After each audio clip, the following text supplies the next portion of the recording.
Hello, everyone, and welcome back to another chapter of Experiencer Interviews. And today we've got another amazing story coming to us from across the pond. We have Caspian Phelan on board today. Caspian hails from the city of Chichester on England's southeast coast and has also spent a significant portion of his life living on both New Zealand's North and South Islands. He is a near lifelong experiencer of phenomena ranging from UFOs to the paranormal, and has previously reported many of his sightings and encounters to the Birmingham UFO Group and Ufocus New Zealand, as well as UFOB. He has a background in theology, Christian service, and church ministry, and is the founder of the Chichester UFO Group, which aims to assist and inform experiencers living throughout the country of West Sussex. So, Caspian, thank you so much for coming on. Thank you very much for having me. It's lovely to be here. Yeah, you've got a really big story, so I'm glad Yeah. we're getting into this finally. Now, for you, when did everything start off? When I was 4 years old, so like many experiences, it was like a very early age kind of thing. I had paranormal experiences before I had UFO related ones. I come from, on my mother's side, I come from a line of paranormal experiences, so I suppose it was be expected. Um, but my first experience was when mum was supposed to have been at work, but she was off sick. And while she was working in the kitchen, and the front door was a little bit ajar, and it was a lovely summer's day and everything, and you're just letting the breeze in, I noticed that there was this disembodied shadow of a man cast against the wall of the staircase in the entrance hallway. And I watched as it went up the stairs, like doing a little bobbing motion, so it was, walking. And then I went to the end of the stairs and was watching it, and it disappeared into the shadows as it reached the top of the stairs and just, kind of became subsumed.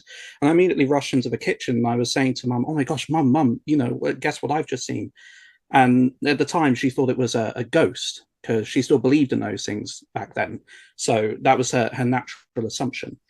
Um, but it turned out that at the same time as I'd been seeing this shadow going up the stairs, she got called later that day because at her work, a doppelganger of her had turned up there, dressed in a suit she didn't even own, had ignored everybody as it went in to her workplace, took the morning's post, went to the staircase to go up to the office where she works in the building, and as it went up the staircase and turned the corner, it disappeared. Nobody at the top saw it arrive, and nobody on the ground floor saw it leave.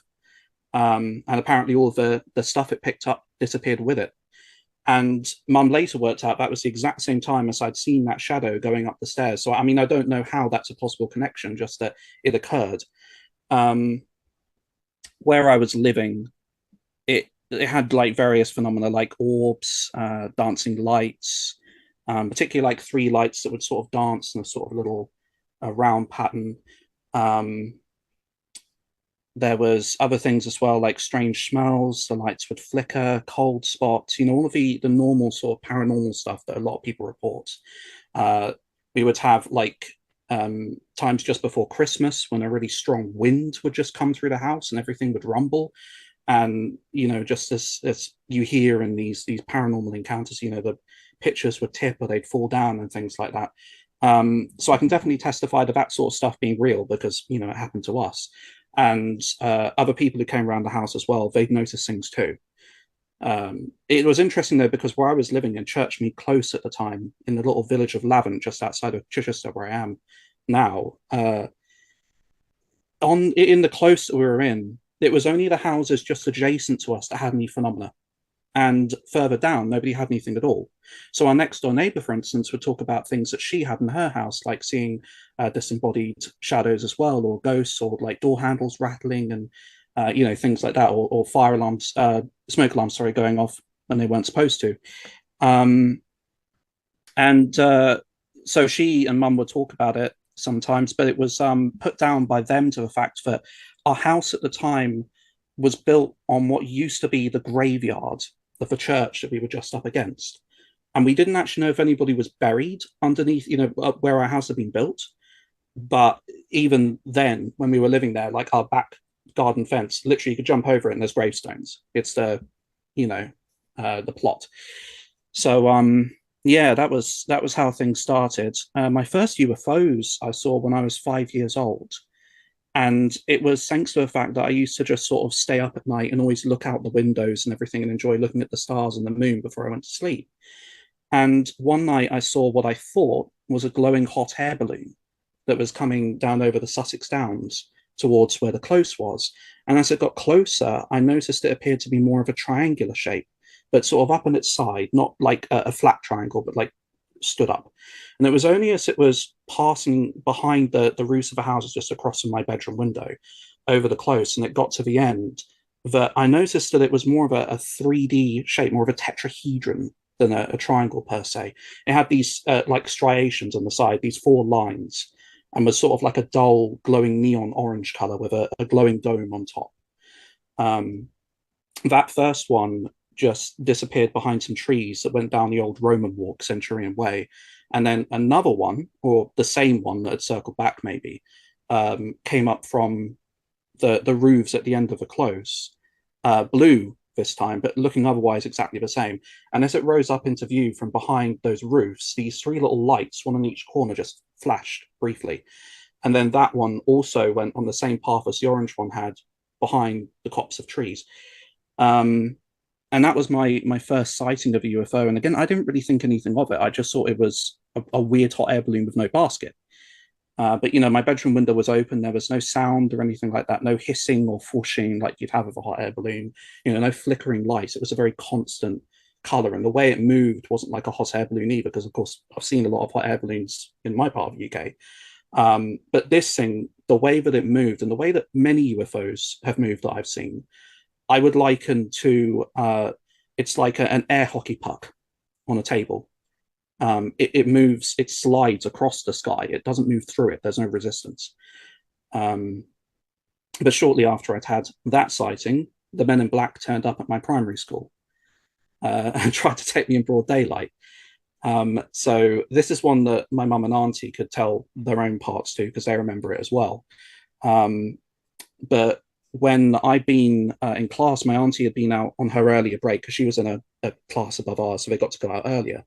And apparently, this black van with blacked out windows had come up opposite the school wall, and this one guy had come out and was pacing back and forth in front of the school for a while until one of the nuns, because it was a Catholic school, we were attached to a nunnery.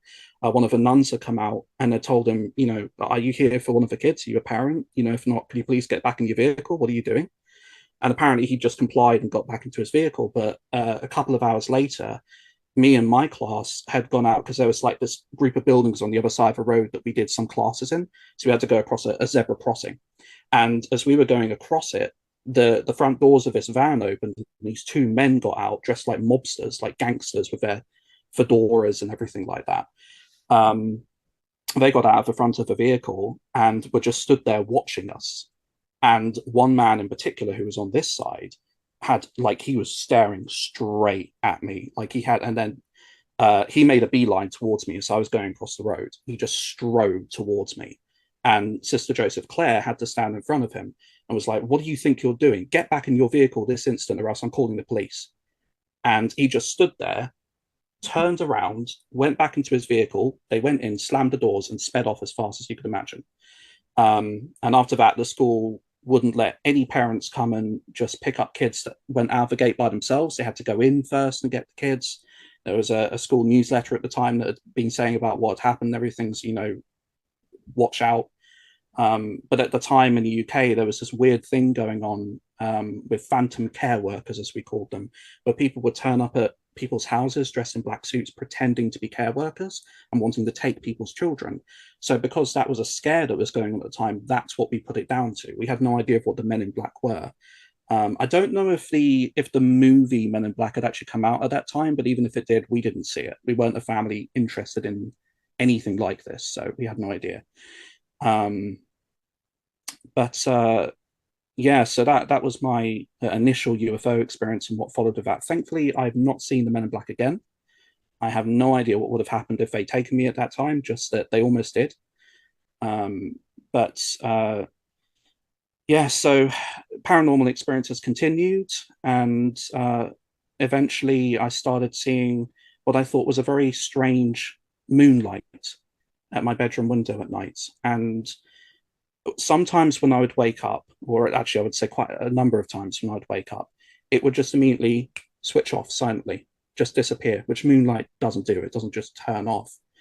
But normally when I would get up, it would still be there.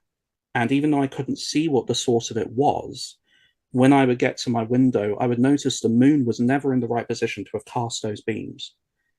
But I had that for about a year of this just being present and me like going to my window, but nothing really resulting from it that I can remember. There was various other incidents that happened as well. Like I had this weird ghost incident with something that inhabited my dressing gown, unhooked itself off my bedroom door and came to my bedside and everything and plagued me for a few nights and scared me. And it used to come right up to the side of my bed and lean right over me. So I'd have to like pull up my covers and hide myself and try and force myself back to sleep. But the third time that I saw it, I woke up and it was already by my bed. But instead of leaning over me and scaring me, it turned and it went with a stupid movement of its arms, like it was deliberately trying to, pretend to be moving a dressing gown. Went over to my bedroom door, stood in front of it. The door unlocked itself and opened, and it went out down the hallway towards my mum's bedroom, which was past the bathroom on the other end of it. And I was scared for mum. So I got out of bed, being like, I wanted to check that she was okay, and went into her room. And by the time I got there, it was sitting on the side of her bed. And it took one of its arms and patted on the bed for me to come and sit down next to it. And when I did, its like dressing gown bit turned to me, and it was I can't remember the exact words that it said now because it was so long ago. But the basic gist of what it said was that my mum loved me very much, and would I take care of her? Would I look after her? And I was like, yeah, of course I will. And the moment I promised to do that, my whole dressing gown just crumpled. And I took it back to my room and dumped it on my floor because in my kid's mind, it couldn't animate unless it was on the back of my door on the hook. So if I dumped it by my bed, it wouldn't come alive again. And I went to sleep. But I wouldn't actually, I had like mum threw out that dressing gown afterwards, and I wouldn't allow her to get me one again for a while because I was just so scared of having any. But not long after that was when the abductions started for me. And they began with me just randomly waking up one night and deciding I wanted to go for a walk.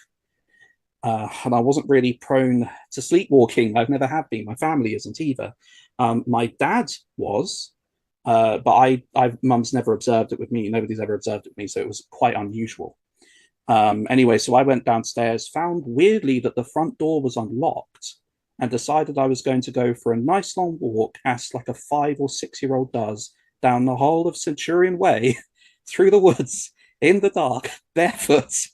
So I went all the way down there, and it was like I was walking in a stupor. I was like walking in a dream. Like I wasn't fully aware of what was happening. The only point at which I became aware was when I came to where there's like these sculptures of diggers and Roman centurions that they've made out of like metal and stuff. And they're quite grotesque looking. But they're meant to signify, the work that was done on the railway that used to run through there and the old Roman road that intersects it and everything. That's why it's called Centurion Way. But once I got to those statues, I stood there looking at them in what I thought was the moonlight, but it wasn't the moonlight. And initially, for many years, I didn't remember what had happened to me at all. My immediate memory was just that I'd suddenly snapped into awareness. I'd become aware of the fact that I was far from home and mum wasn't there and got scared.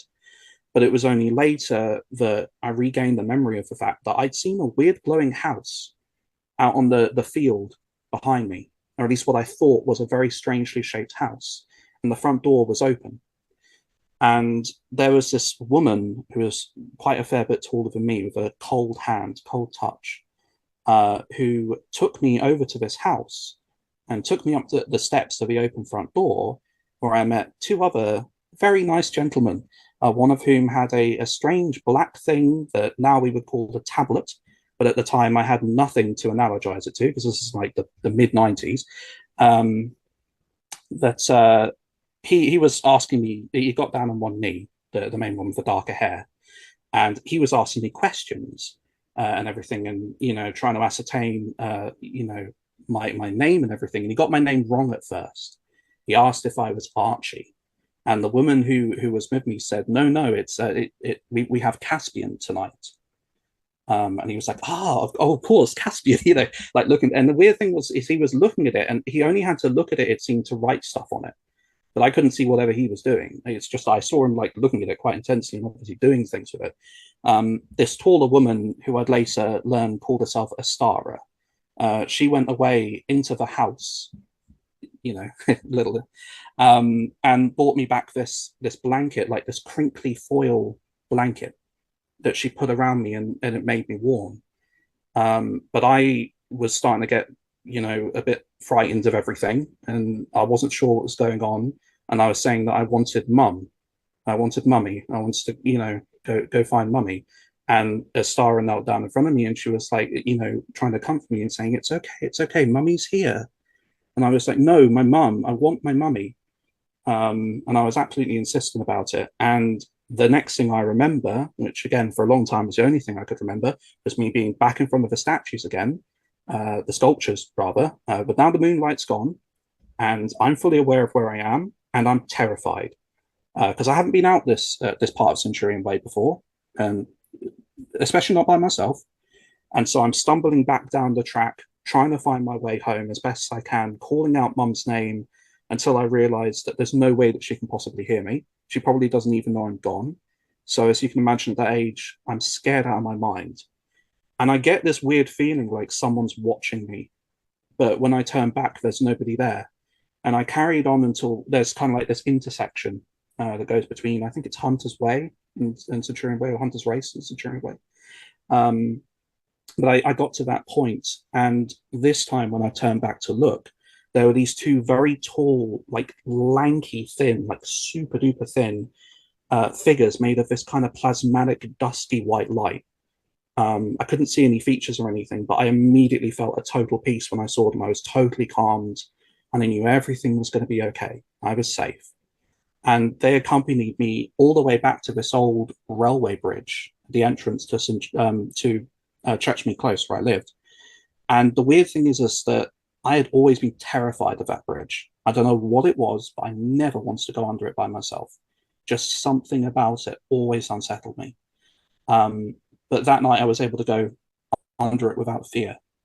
And just as I was coming back through it, the sun was rising, the birds were starting to sing and everything. It was getting on to be the early morning. And the two of them just stood by either side of this tunnel, and one of them just raised up its hand like this to say goodbye, and then they just faded out, and I couldn't see them anymore. And so I just carried on going back home. Front door was still open. I went indoors, went back to bed, got in bed, slept for like an hour, and then mum came and got me up. And I immediately told mum, I was like, guess what happened last night? Guess where I went and everything. And she thought it was just a dream. And the reason why she thought it was a dream was because there was no footsteps going from the front door up to my bed. My feet were dirty, but there was no footsteps. And with the dirtiness of my feet, you would have expected footsteps to have been there. But at the same time, we couldn't explain how my feet had got quite as dirty as they were. So that was that was like the first sort of like, I guess, abduction incident that happened. But yeah, and then the beams were all that I just kept on seeing until, after the year of seeing them, I saw what was causing them. And I thought it was an aeroplane, but just a very strangely shaped aeroplane. And it was this square-shaped object. And it could either be a sort of like burning magnesium white or a fluorescent orange color. And it had these like 4 green lights on the underside, like a dice. But the way that they appeared was that as they were passing through the sky, the ring of the green light would wobble, kind of like gas on a stovetop. Those old gas cookers that flicker and wobble. It had this kind of wobbling effect. But it would come over the close and come to a stop and shine down these moonlight beams into my window and immediately make me feel calm and at total peace and everything. And I just loved basking in it. But the weird thing was that unlike sunlight, for instance, when you close your eyes, you couldn't really like see it behind your eyes as like any kind of glare. And looking into it didn't cause any kind of problems. You didn't get blinded. It wasn't sore.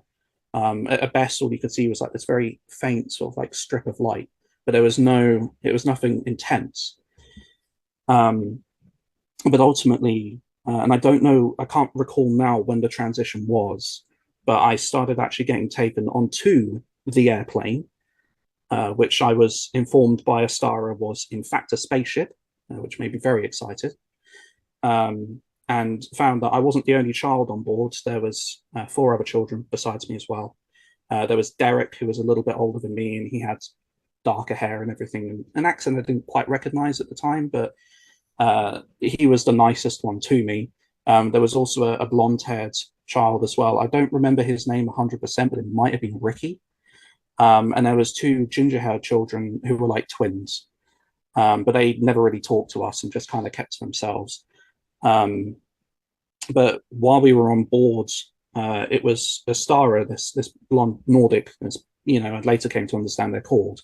It was her and this other woman as well, who very much did not look human. She kind of had eyes like a barn owl and skin that I like to compare to like when a jellyfish is washed up on a beach and it's that translucent kind of like jelly appearance. That was what her skin was like. But like her hair even didn't look right. It wasn't like our hair and everything. But they wore these gorgeous suits that like these one-piece jumpsuits that were like oil on water. It was like it's somewhere between like silver and Virgin Mary blue, but it would ripple, it would shift with the light, kind of like oil on water. But a lot of the time, though, the way that it appeared, especially when I was following her down one of the corridors, it would just look white. But it was only when I think it was particularly under the amber lighting that was on board the ship, it showed that rippling effect. But there were 2 rooms that I can recall. One had these kind of like little bench seats molded out of the wall. It was all one piece and seamless. And this big screen up against the opposite wall. And then there was 2 corridors, and they would take you down to this other room at the end, which was the same sort of like circular appearance of a slightly domed ceiling, but no screen in this one. It just had a little table that was molded out of a wall. And she would bring us things like semi-translucent cubes or little toys and things that were kind of like imitations of human stuff. It was like a mixture of a train and something else, but never like 100% what our stuff actually is. It was like they had a vague idea of what our trains looked like. But we'd be given them, and the objective was not to play with them like normal children do, like, you know, wheeling it around the floor going choo choo. You had to use your mind to apprehend these ways in which the object could be manipulated. And it was ridiculous, fine, tiny little stuff. So stuff you just couldn't work out just by looking at it or by normal play. Like there'd be these tiny little compartments that would open, this little tiny little bit would come out and then slip into something else, and it was just crazy stuff. But you had to basically get these images in your mind, of a sense in your mind of what to do with it. With the semi-transparent cubes, she wanted us to ascertain their feelings and things like their age. It was almost like the cubes were alive, or they had something alive inside of them, and so we had to like work those details out. And the other test that she had us do, because she taught sometimes out loud and sometimes, you know, telepathically using thought or mind-to-mind interfacing. But the other thing that she wants us to do was she wants us to hold out our palm towards her palm, or simply hold her hand and learn how to communicate with her telepathically, learn how to interface both ways. And if we did well, we'd get to take the toy back to the original room and play with it all we wanted. But if we didn't do well, she'd keep it. And I know that in the main room, there were lessons on the screen with like their weird symbols they had. I still don't know what any of them mean. But they would be on the screen and they'd show images like the British countryside or something and teach us lessons. I can't remember what they were now. Just so we all had to sit there and watch them. But ultimately, she wanted us to learn how to just speak telepathically, how to just let go of speaking like this and just use our minds, which I failed miserably at because I'm no good at it. Derek, on the other hand, was extremely proficient at it. He just seemed to be a natural, and he was definitely like the best in their books. But yeah, they still, it wasn't like they showed us any less attention just because we couldn't get it. They were very nice. But this other woman, they were known to talk to each other in a way that we couldn't hear. It was a telepathy that we weren't privy to. It was only when they were talking to us that we'd be able to like sense and hear, for want of a better word, what they were saying. I mean, I imagine you know what it's like, engaging with them in that way.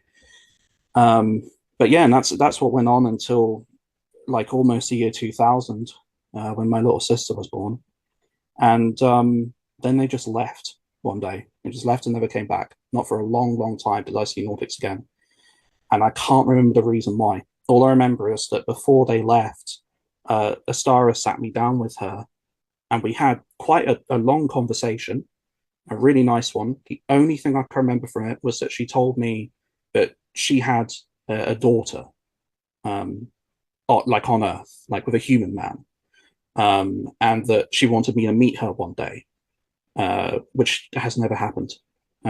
So not yet, anyway. After all these years, at least not that I'm aware of. Yeah, so that's pretty much the only thing that I can remember from it now. And then they were gone. And my memories didn't just immediately disappear. They sort of decayed over time, almost like normal memories do of just anything in life. But for a long time, like I just considered them to be my spaceship angels because I had no other frame of reference for them. I didn't know anything about aliens. We didn't, like I say, we didn't watch any media like that in the house. So I think like the only alien I knew was Marvin the Martian from Looney Tunes. So yeah, I had no frame of reference. But we continued like having a lot of paranormal experiences and everything. We moved houses as well. We left Lavant and came here to Chichester. And where we lived was not actually that far from where I am right now. It was in Bognor Road, just a few roads down from here. It's a sort of main road with a line of terraced houses on it, all jammed in like sardines. But had quite a nice long back garden. And the garden itself was up against an allotment on Blackberry Lane, so named because you could go pick blackberries from all of the blackberry bushes along it. Yeah, so we moved in there, and like for the first couple of years, not that much happened. It was just what for us was normal stuff, like seeing orbs and stuff, which we didn't really think anything of at that point. We were very well acquainted with them. They didn't harm us. At this point, we were sort of a mixture between Church of England, Catholic, like high Anglo-Catholic and spiritualist. So we were kind of straddling both worlds, but in the spiritualist side, that only really dealt with like ghosts and things like that and paranormal phenomena. It didn't deal with cryptids or with UFOs or anything like that. So again, we had no frame of reference for any of that sort of stuff. But it wasn't until 2002 that any UFOnauts returned, but it wasn't the Nordics. The earliest that I can remember any UFOnauts coming back was when one night I'd woken up and I noticed again what I thought was moonlight coming through the slats of my my blinds on my window. And I went and I opened them, and outside I got the shock of seeing this massive triangular objects just kind of like sitting above the allotments. And over the tree row next to the model railway area, these three red lights, one at each corner on the underside, and these rows of white rectangular lights in between each one. And I opened up my bedroom window, and I could hear this sound that was like if you stand next to a electric substation, kind of like that humming buzz, but with like a rhythmic, like pressing and falling sound, very faint on the air, but you could definitely hear it. And what was interesting was there was no breeze or anything. Everything was silent and still outside, except for the fact that underneath the corner of this object, where it went above the trees next to the railway, at the model railway area, they were blowing as if they were in a breeze, but none of the other trees were, just them. So anyway, I was just stood there at my window watching this when this little red light appeared in the middle of the object, and these 5 red beams came down from the middle of it into the allotment. And in the bottom of it, these three figures faded in that looked like humans, but dressed in like crimson armor with gas masks on.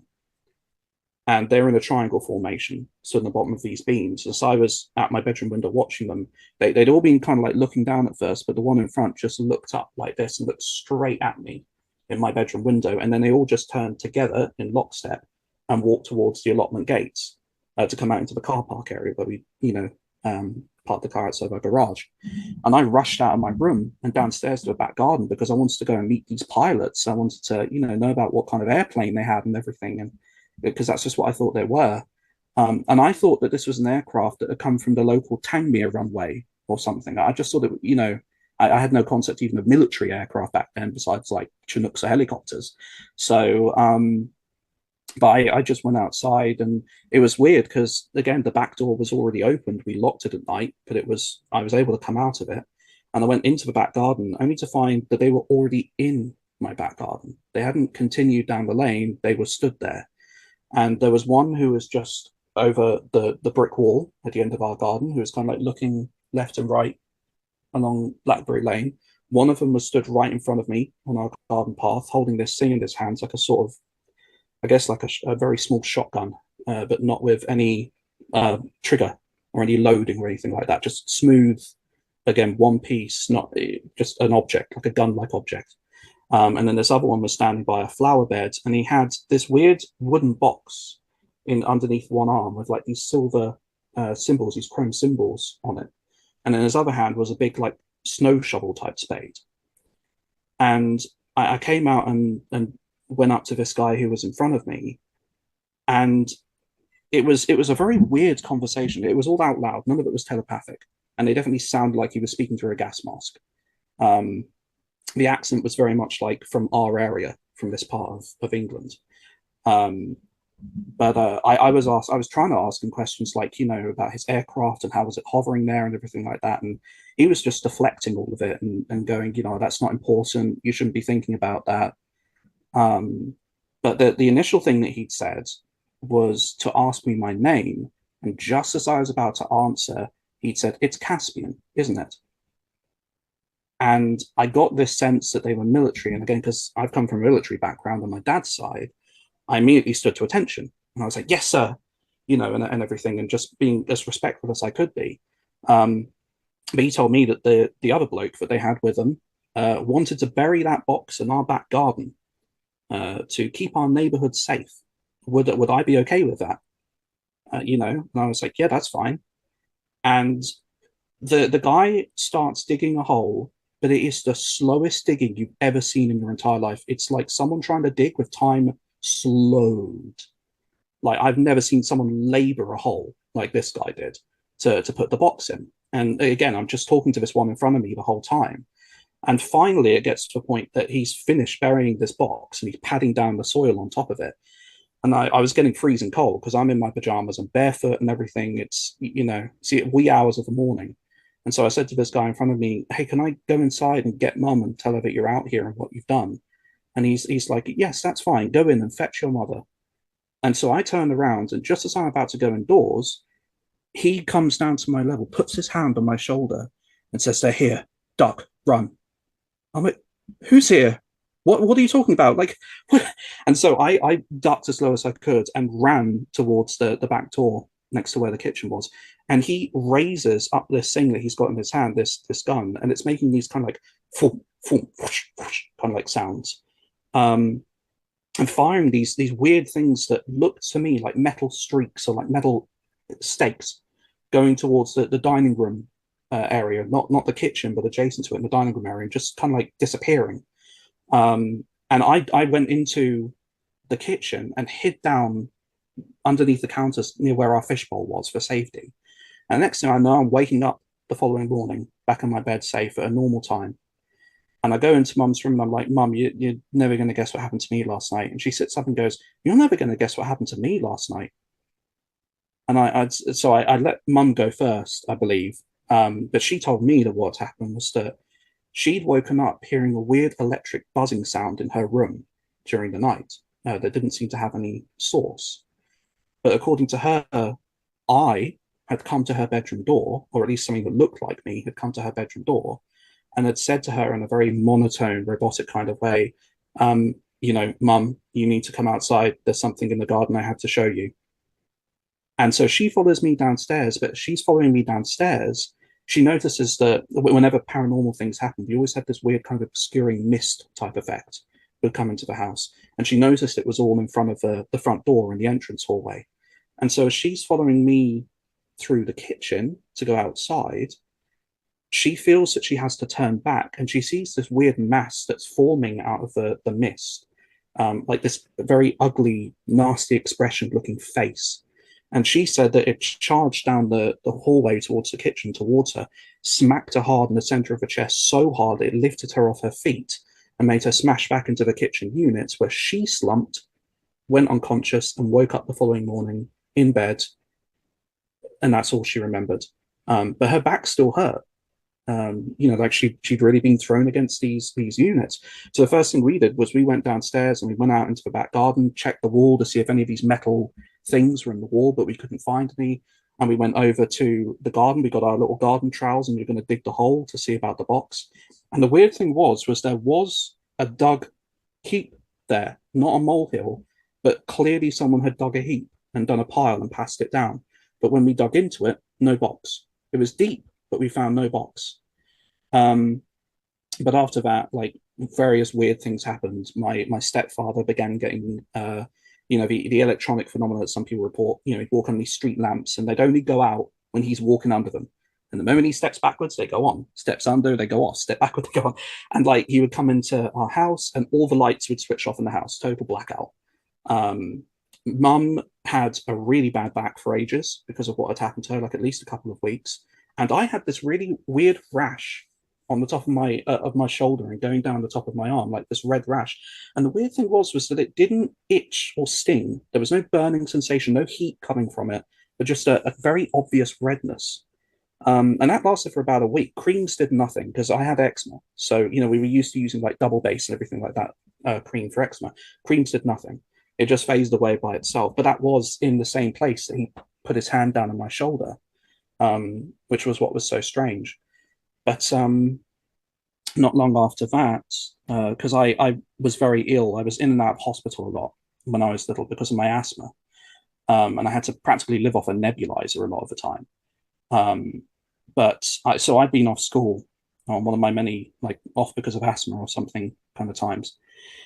I'd been off for a while, and it got to a point that my stepfather, wanted us out of the house and everything, and him and Mum decided to plan a trip. And they were going to take us down to see this submarine display at the Naval Museum area in Portsmouth, Old Portsmouth, where my stepfather hails from, which is in the adjacent county of Hampshire, just across from where I am.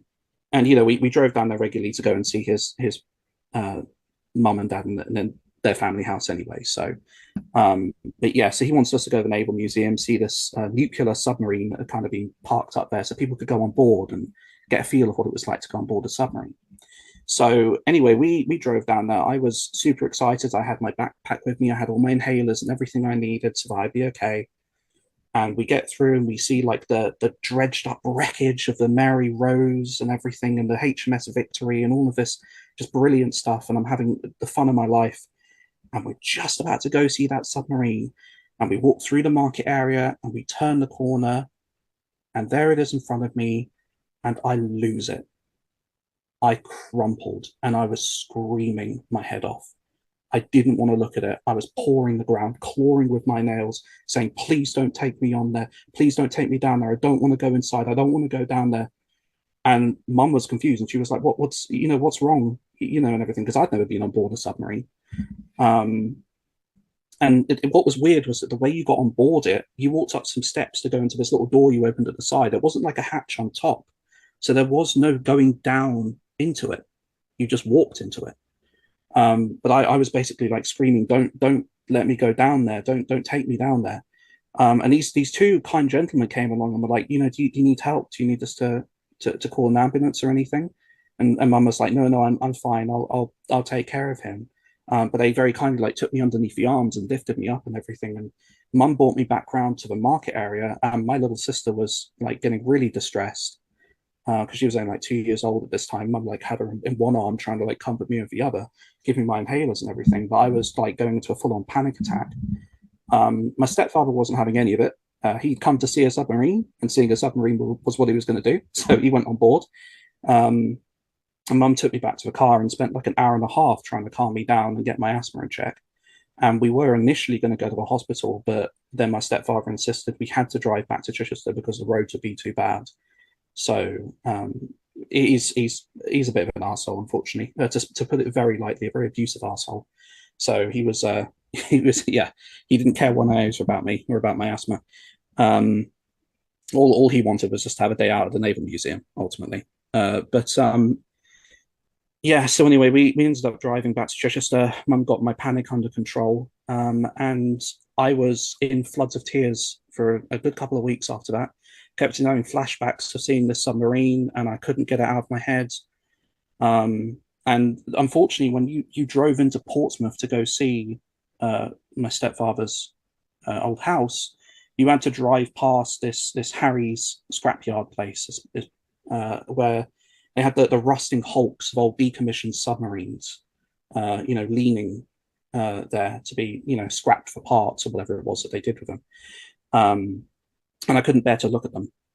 And of course, my stepfather was totally unsympathetic with the fact I had a panic attack every single time we went past them.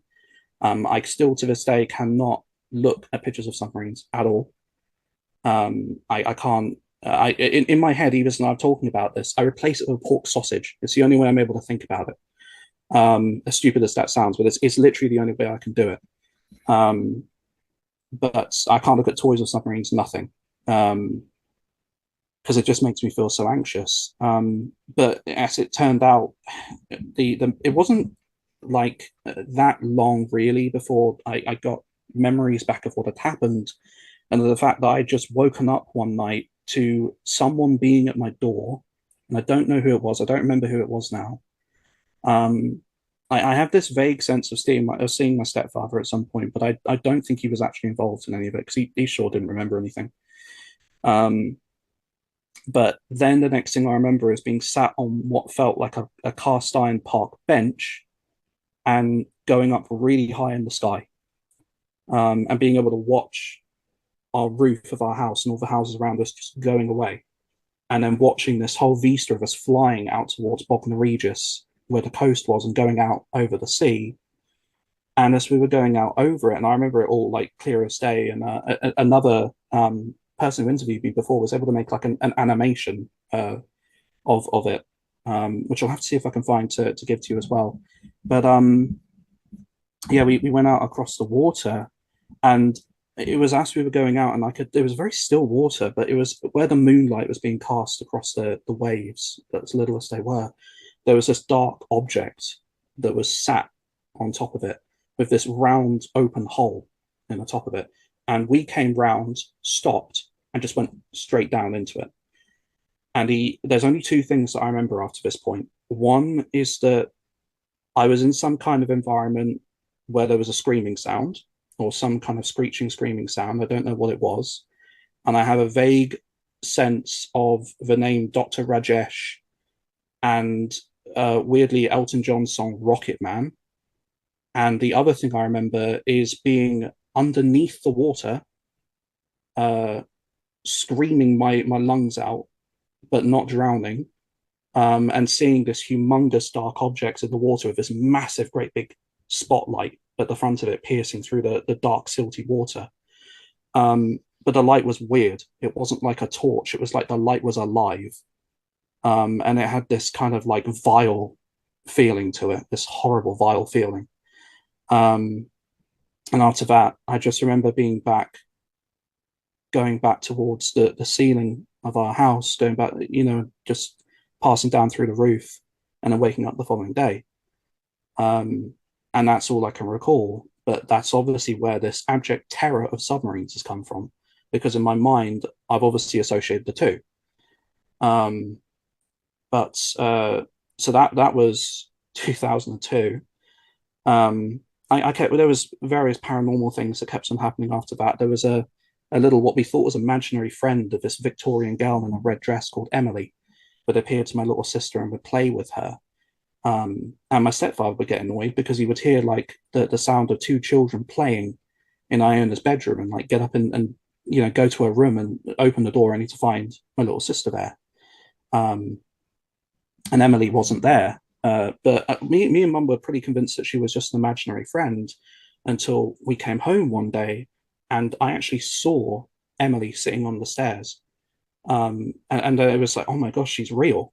And there was another time where we came in and we heard these noises from upstairs and we thought, is Iona home from school? Like, who brought her home?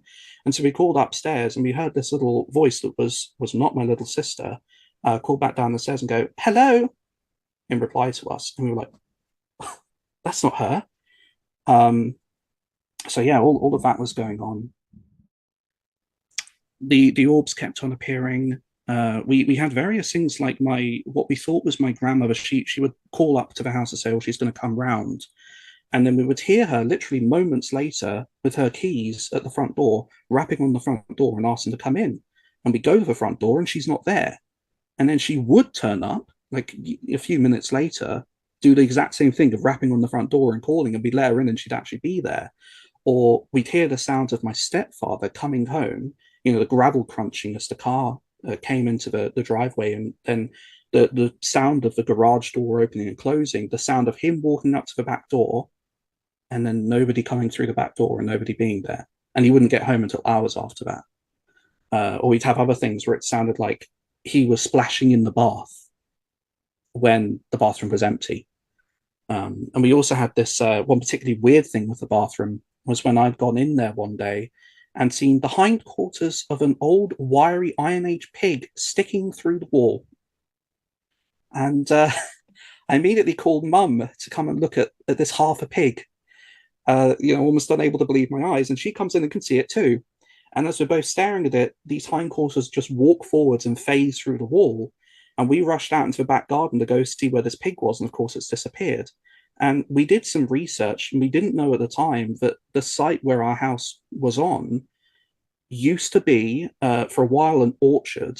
But before that, it had been the site of a massive pig farm back in the Saxon time.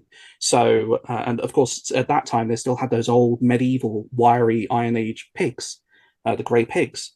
So yeah, all of this stuff happened. Doppelgangers started turning up around the 2004 mark again. And one that I've sent you a picture of, a particularly prominent example, was that I used to be in a sailing club at the time down at Dalkey. And I'd gone through like the various levels you had to get up to until I got to this bit where you're going to pass from like the intermediate to advanced level topper sailing and start to be able to use mirrors.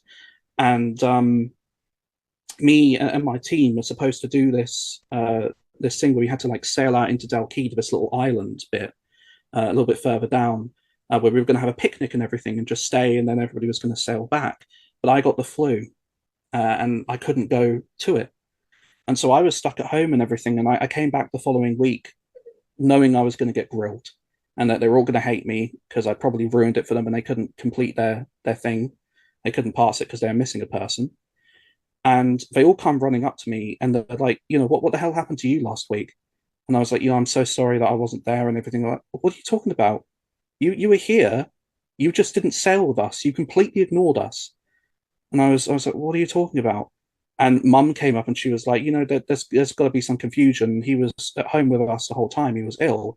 And they were like, go look at the newsletter. It's all in there. And so we go and we pick up, and I've still got a copy of it, but we go and we pick up a copy of the Sailing Club newsletter. And lo and behold, they have a whole description of the events of the day and a picture of me that's not me, dressed in a wetsuit I don't even own. And what's weird is that this me had turned up there, had gone with the advanced level sailors instead of the intermediate team I was supposed to go with, sailed like an absolute pro, went so fast in their boat, the instructors had to tell them to slow down, didn't speak a word to anyone, played like a game of rounders or whatever it was on the island, ate with them, and then went all the way back and everything, sailed all the way back, didn't bother to shower, didn't bother to change, just walked off towards Sophie's boatyard and the pub, went round the corner, and nobody saw it, gone. And so it's like, so there we go, that appeared again. And then they just started popping up everywhere. There was another time I was off school and it turned up at my school and was just walking around aimlessly. It didn't know what classes to go to, obviously. It was talking to people about like programs and computer knowledge and things I didn't even watch and knowledge I didn't even have when it did talk to anybody. Was really rude to the teachers and snobbishly ignored my girlfriend. And our relationship didn't do well after that. Because it's very hard to account for the fact that I wasn't there and I didn't do any of this, but you saw me. Everybody saw me who saw me, you know. But this doppelganger didn't turn up to the cafeteria for lunch. It just disappeared at some point during the day, which is, you know, you're not supposed to do that. You're not supposed to just wander off the premises. So, yeah. Mum and my stepfather also had them happen to them as well. Like, mum would have people coming up to her in the street and talking to her about concerts she'd never even been to, where they'd seen her, or like theatre shows they'd seen her at, but she never was. You know, my stepfather would have his work calling him up and saying, hey, you know, so you remember that conversation we had with you and we like gave you this task to do and you haven't completed it? He's like, what are you talking about? I never had this conversation with you. And he thought they were having him on. He thought it was like a massive prank and everything for a long time until it just kept on happening. And it freaked him the hell out.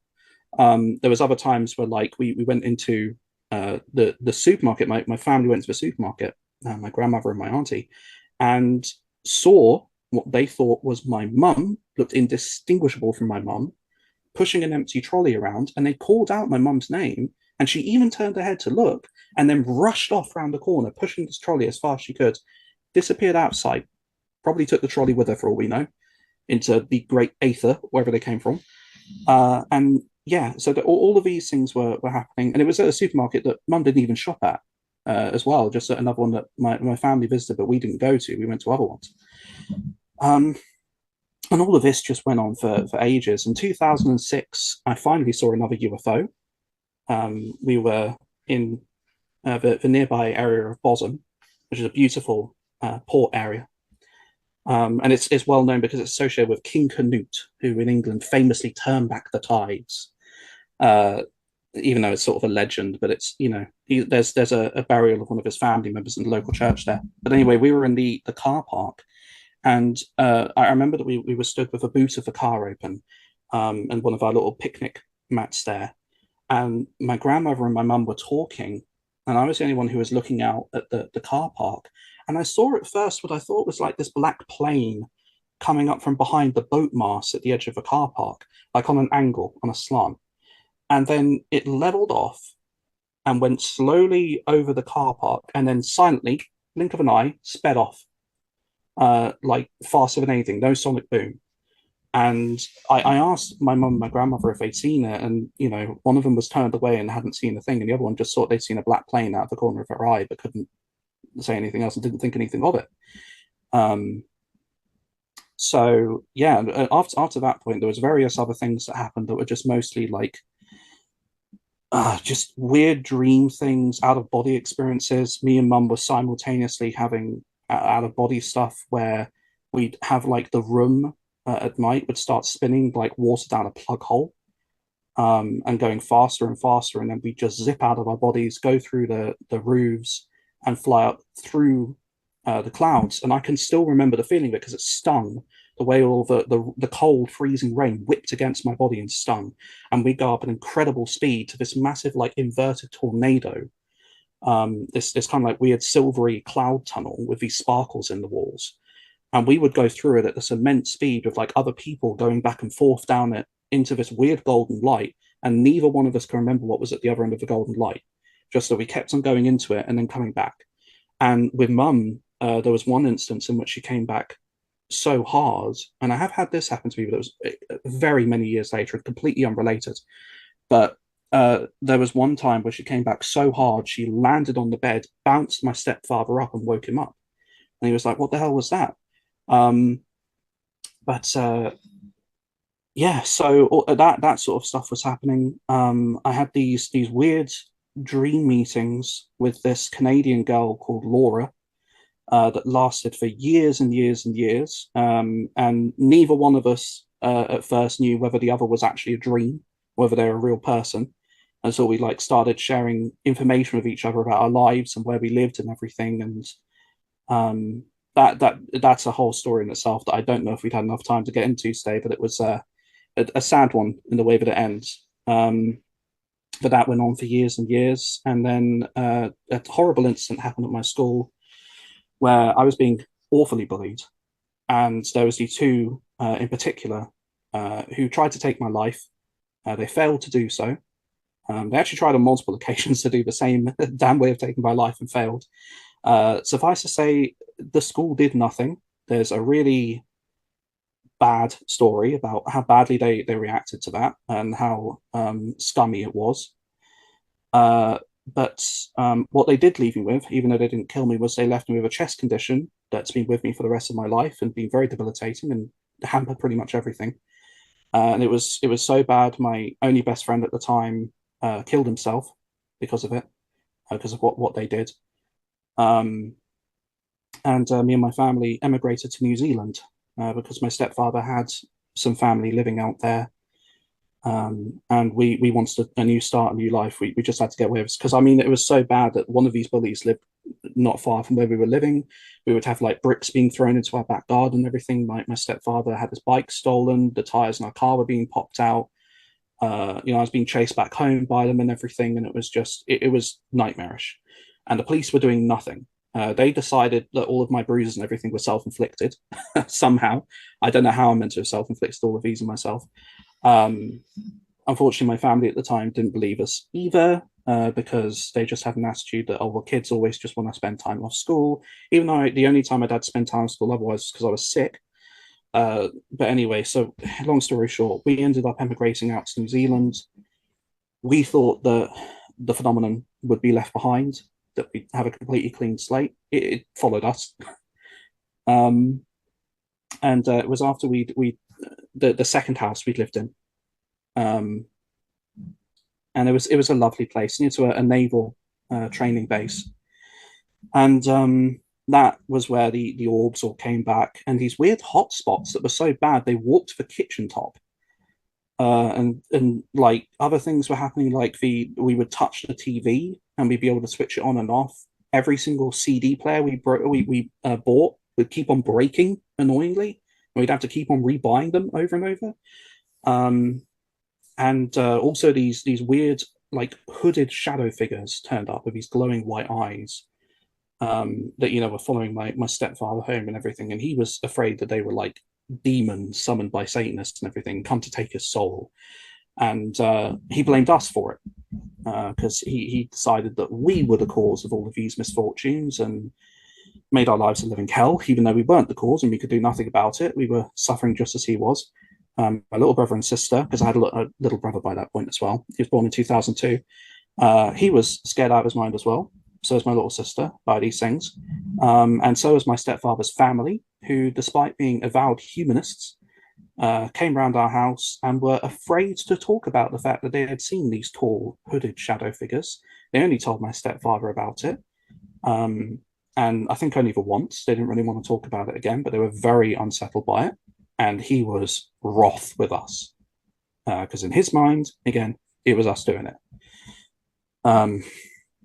He was very controlling. He was trying to impose all sort of things onto us, and it eventually got to a point that like he was away at work, and me and Mum took the only time that we could to go to the local Catholic church, because I was working in my little brother's school at the time as a classroom assistant, just for a little bit of money as a teenager, Um, and there was a Catholic school, St. Leo's, that it was connected to, and a Catholic church rather. And so we went to the priest there and we were like, hey, so, it's Caspian's interested in the priesthood.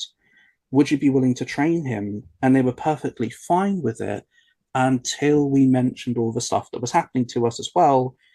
And that was the devil's work. And now you can't do that because those two things can't be married, and you cannot be a priest when you're being afflicted by the devil.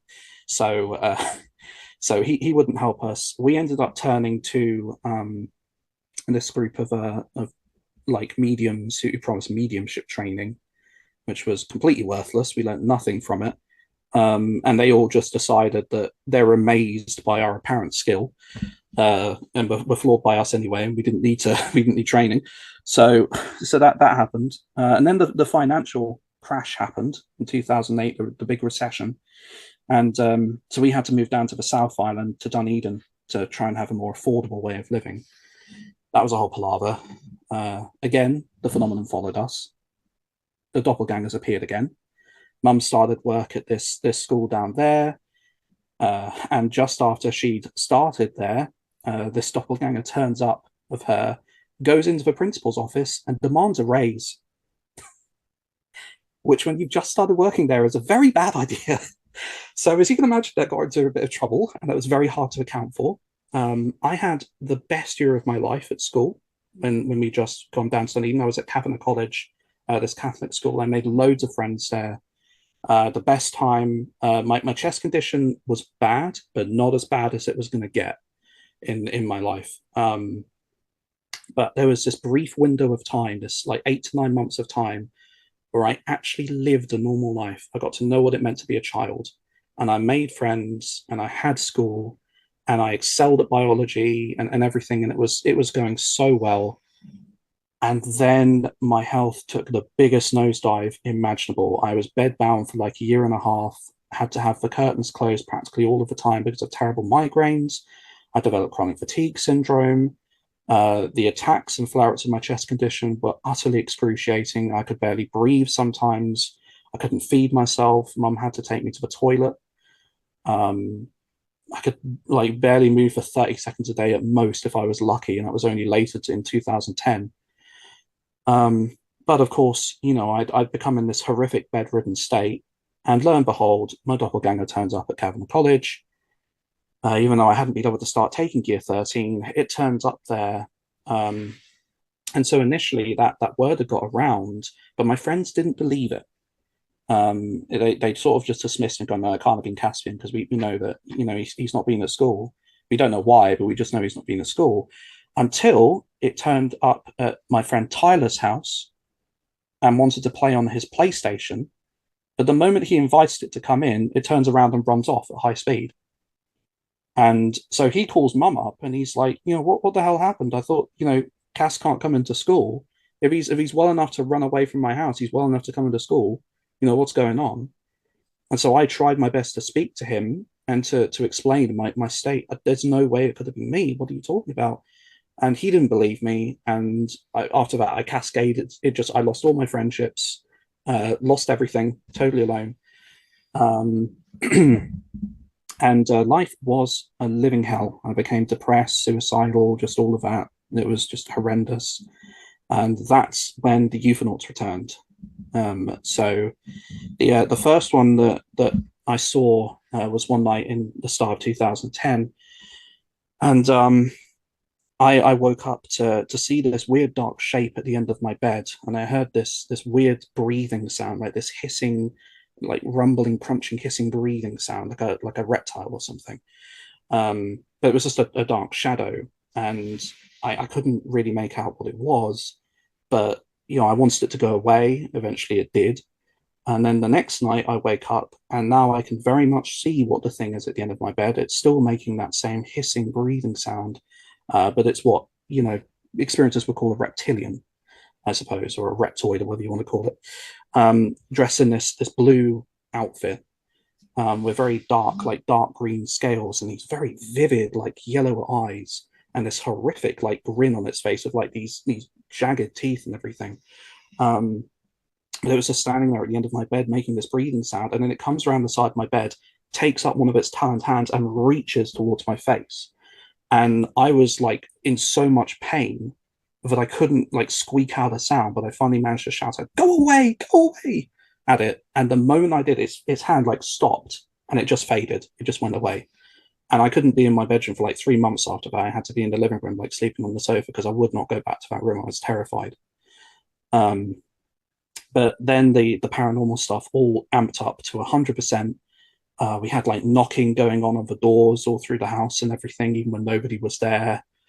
Stuff started spinning like water down a plug hole again. All the orbs appeared. We had these weird jelly, transparent shapes that were like parts of people, like a shoulder and an arm, or like legs and a torso, but like nothing else, or a disembodied head. That would just be appearing, particularly in the hallway between my bedroom and the bathroom and the kitchen area. Um, and the lights would be weird and everything. The electrics in the house would be weird, and this old front doorbell that was completely disconnected, no way for it to go off whatsoever. We had it checked by an electrician. There was no way it could have gone off. Started playing the sounds of Big Ben chiming through the house, almost to remind us of England, where we'd come from, and we're still here. And it was getting like really bad. Some of the stuff that we were experiencing was quite violent towards us. Um, and there was no more euphonauts or anything like that for a while, until it got to 2011, when my health was just abysmal. But it started kind of like on this crest of getting towards halfway through 2011. It kind of started to ease off.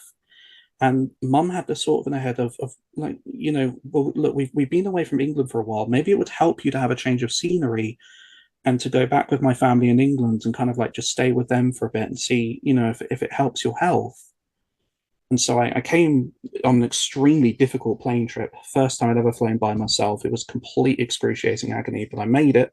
I got to England, and I got picked up, brought back to my grandmother's house, and stayed here for about 5.5 months, 6 months. And on the second day of coming back here, a black helicopter turns up over the back garden, and hovers over it for 20 minutes in broad daylight while my grandmother was out putting washing on the line. And I was just standing up, like looking at this thing like the whole time and like waving at it and everything while it was just hovering there before it went off over the roofs of the houses, towards central Chichester. And then various other UFOs appeared after that, mostly like the silverish sort of like spade shaped or cigar shaped type. I saw various of those, and I have done a drawing where I've got like different UFOs across the years, and the ones that I saw in that year are on there. But eventually, my New Zealand family, mum and my little brother and my little sister, all came over. Not my stepfather, but they came over, and we did go see my stepfather's family at first. That his house that he grew up in was another place that was haunted to high hell. Like the third floor, we couldn't even go to. His bedroom was so oppressive that it felt like something was going to hurt you. It was just horrific. I could not be up there by myself, especially not in the bathroom. Just horrible. But while we were there, there was a weird earthquake that was so bad that the lamppost outside was wobbling back and forth, except there was no earthquake. The whole house was just shaking randomly. And singular houses don't just tremor. So that went on. That freaked all of them out. And then on New Year's night, when they're setting off the fireworks and everything, we all saw UFOs. And for my mum and for my little brother and little sister, that's the first time they've ever seen them. But that night, these four orangish red circle things. Have you ever seen the Mysterons, Captain Scarlet? Those green rings, the aliens. Think of that, but like a scarlet red with orange as well. So there was four of them that were passing over Chichester, and Mum managed to get really good footage of one of them on her phone. And the weird thing was that these things, like they were all going around really slowly until one of them came over the close. Because back then you could have like an excellent view all the way over the roofs and everything, not like where the trees were growing up now. But one of them came over the roofs and then suddenly like sped off again, like I'd seen back in 2006. Mum called it warp speed. And what was weird was that me, my mum, my little brother were all at the window because we'd just been watching the fireworks and the Chinese lanterns, which were very distinguishable from these things. And were completely silent. We were very familiar with various aircraft because my great grandfather, he served in the RAF in the war. I'd grown up going to air museums and everything and watching displays like night and day. We knew all sorts of aircraft, and these silent plasmatic things were not airplanes. But while the three of us were at that window and we'd been seeing them, my little sister was in the room that she was in when my my grandmother is now.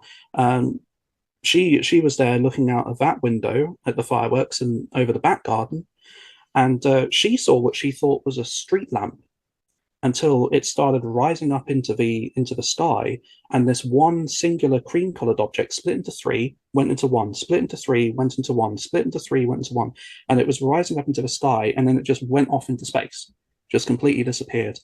And so that freaked them all out. Back then, we had no frame of reference for any of this. We thought they were probably human aircraft because we weren't thinking of aliens. None of that came into our minds. But Mum changed for a bit after that. She became very cold, very anxious, very she didn't want to talk about it at all.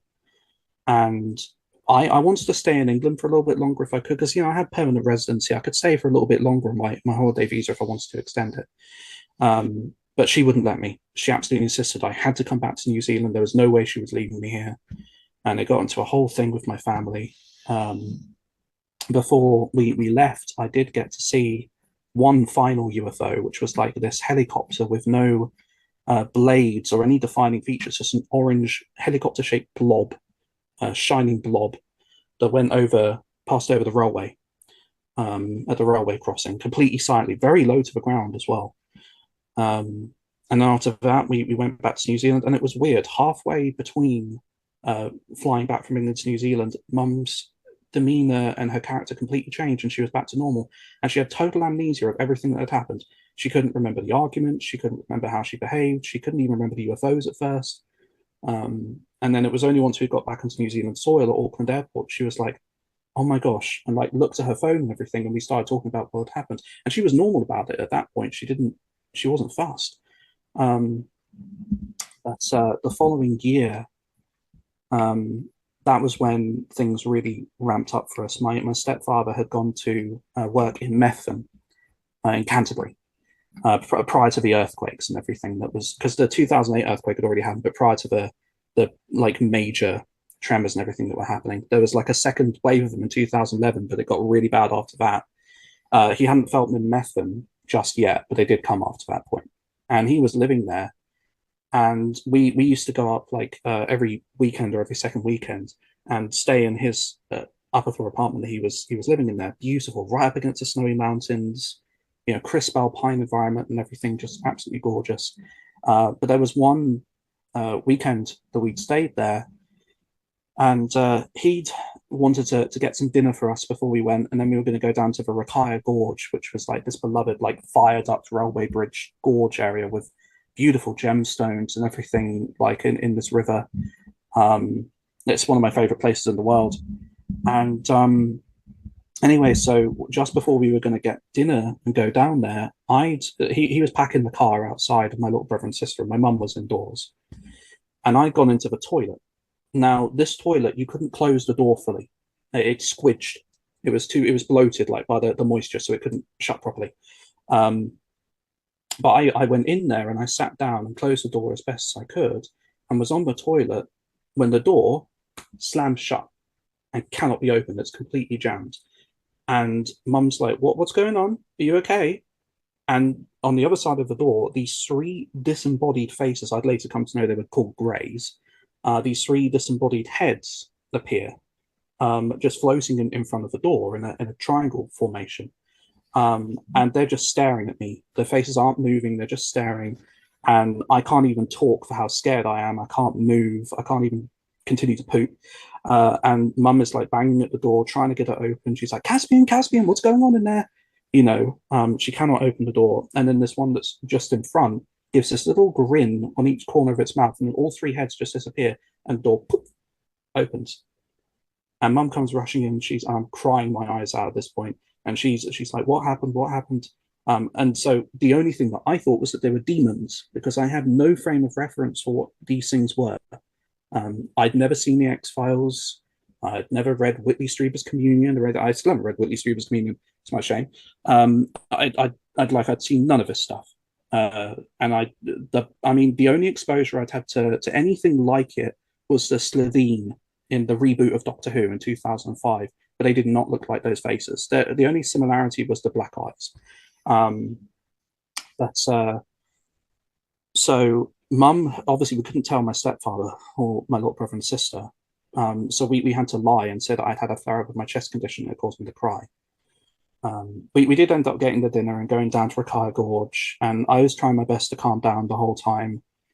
And you know, I felt better being there, and I was thinking, you know, I don't have to go back there. It's okay, and everything. And so we were just gonna go and drive back home, and you know, let me rest. And as we're leaving the gorge and we're going back towards Methven, we noticed that two stars are moving that shouldn't be moving, and it's my little siblings that see it first. And my little brother points it out. And it's like the stars are moving. And I look out the window, and there's this little orange and white light, and they're both trailing the car. They're following along behind us. And so we go to Meth, and my stepfather, the moment that my little brother mentions this and I'm looking out, he gets so agitated. He's meant to be driving. He's whacking his knee up and down. He's like fiddling with his necklace and everything in the back of his neck and just like losing it. Like not upset that these things were there. He was angry with us for talking about them. So we get back to Meth, and he drops us off, and he's like, "Oh, you know, you sure you don't just want to stay here?" And Mum's like, "You know, no, the kids have got to go to school tomorrow. Like, I've got to get back to Dunedin. It's like a 4 or 5 hour drive or whatever it is." And anyway, so we were going to set off, and you know, at first we just turned on some Owl City. We were just singing along to that and trying to calm down. These two objects are still following the car as we're going down the mountain road, you know, past the mountains in the distance and the fields and everything. And it's the sunset by this point. It's got dark. You know, the cars in front of us are quite a little distance, but we can still see, you know, car lights and things. But it's as we're driving past one of the fields that we notice that there's an airplane parked in one of them, or at least what looks like an airplane. And so Mum couldn't really look at it because she was trying to drive, but she could make out that there was like lights out there on the field and everything, and she thought it was a landed jet. But I turned back to my little brother and sister, and we all checked first from youngest to oldest. What do each of us see? Is it the same? And we all described the same thing. It was like this black bar with these white lights along the side, these white rectangles, and these red lights on each end that kind of went pulse off, pulse off, pulse off, and like that.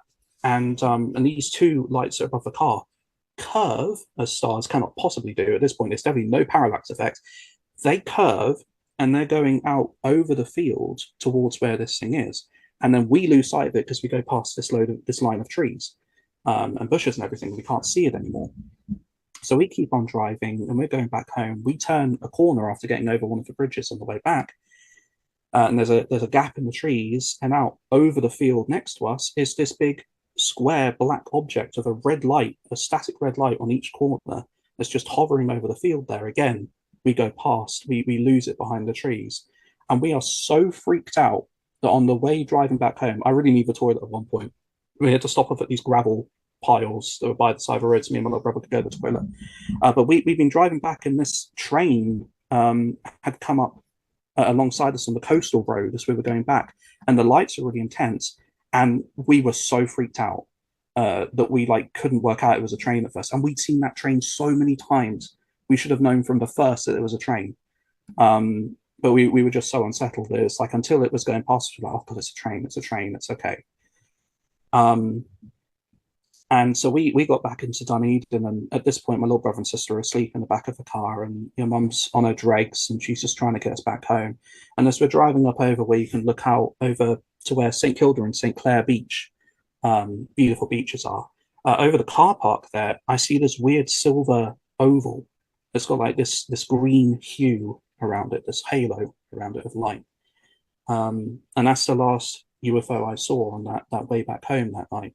And nothing abductive happened after that, at least not at first. But we did after that start seeing moving stars that were way too big and way too close to the ground to be satellites, but which my stepfather decided to insist were just moving planets and satellites because he didn't want it to be anything else. And we started seeing those all the time, and they would always go on this same route, going from the little tall mountain hill area outside, you know, near Mosgiel, going out to the coast. But the thing is that the only thing off that coast, off that peninsula, is Antarctica. That's the only other landmass between there and New Zealand. So, you know, where's there to go to other than Antarctica? But that's where these things will always be going. These lights, they would always follow consistent routes back and forwards. And sometimes they'd make like obvious UFO motions, like they'd zigzag, or they do the silly little falling leaf thing that they do. But you know, it was very definitely not satellites or planets or stars or anything like that. So at the, you know, halfway through 2012, though, I'd also I'd really got this calling in me that I wanted to do ministry training. You know, I wanted to go into pastoral ministry and everything. And even back in 2011, like when I come back to the UK, I was looking into the priesthood, like training for the priesthood and everything. I just felt it inside of me. That's what I wanted to do. It's what I had to do. But I didn't. We didn't really have a church to go to at this point. And I had this dream where, in this dream that I had, it was like there was this figure who I would now call a Nordic. But again, I didn't know what to think of him other than an angel at the time. Who told me what church to go to. And he promised me that I would find a home and many friends there, I would have a future there. And he told me that the name of the church was Oasis. And he showed me the logo of this church that I was to go to. And he said, this shall be a sign. When you go there, there's going to be this young woman there called Danny, and she's going to say 3 things while you're there that night. And when you've heard these 3 things, you shall know that my words are true and that you found your spiritual home. And I woke up the next day and I was like, Mum, I've got to tell you about my dream. I think there's a church we need to find. And the weird thing was, as we were driving around Dunedin for ages, could not find this church at all. I had no idea where it was.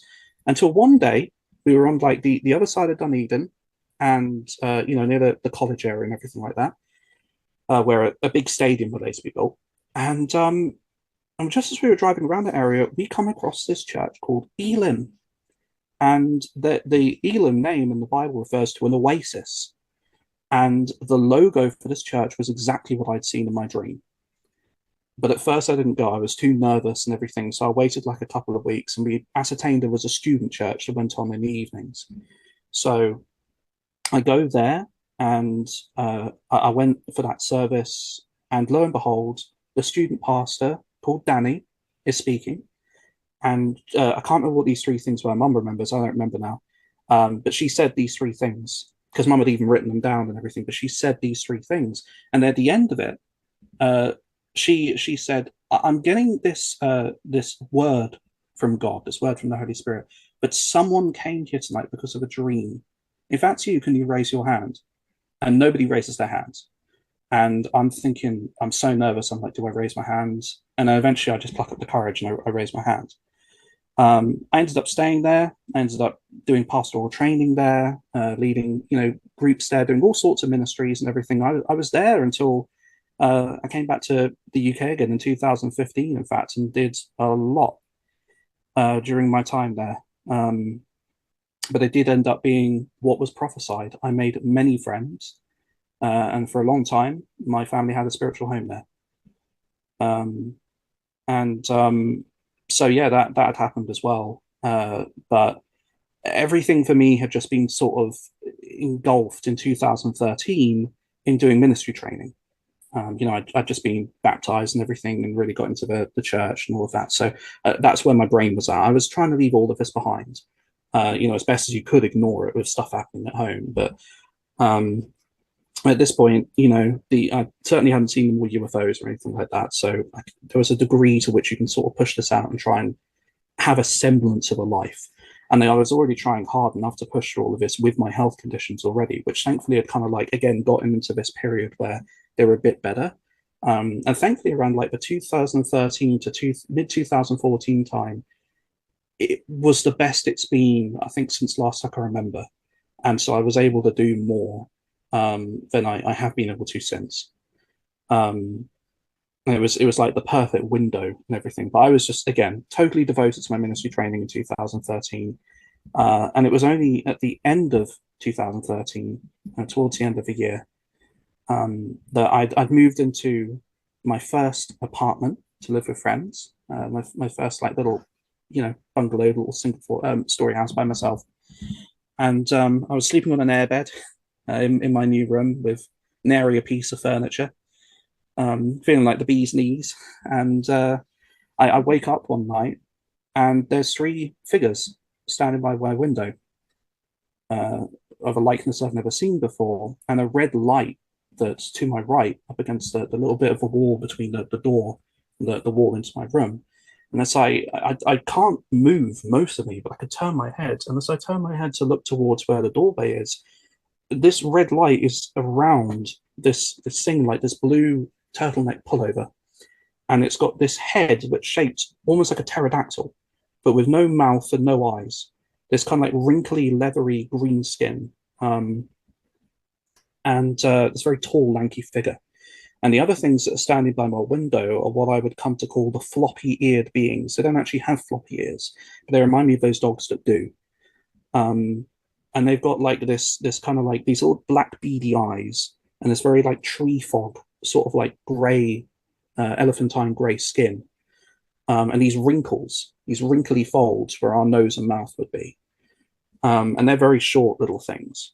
Also wearing these blue, turtleneck pullovers, but nothing on their lower half, just that on the top half. And they're all completely silent. But this other taller thing comes over to the side of my bed, kneels down beside me, and reaches out one of its hands with this little implement in it. And I've given you a drawing of that. And I feel my hand next to me lifting, and it was like this, and being rotated like this without me moving it.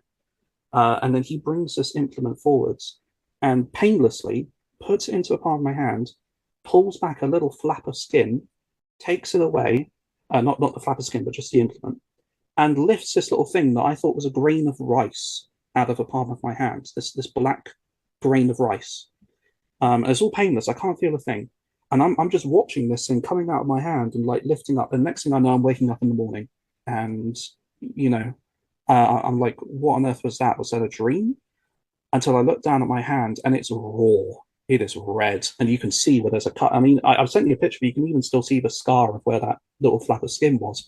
And that whole day, it was like really inflamed and everything. I couldn't wash it off. And it was halfway through the day that I like got full recollection of what had happened the night before back, and I was like, oh my gosh! And this is while I was like shifting chairs around the church, trying to sit it up for whatever was going on, some meeting or a service or something. And so, as you can imagine, this was like a massive disparity between what I was doing in the spiritual environment I was in Pentecostalism, very fundamentalist, and what I just experienced. Because, as many Christians who experience the phenomenon will tell you, it kind of shatters this whole thing of they're supposed to be demons. Because the more that it goes on, the more you get this sense of, yeah, they're very obviously not. There's obviously something else going on here than just demons or fallen angels. But yeah, these little floppy-eared beings kept on appearing.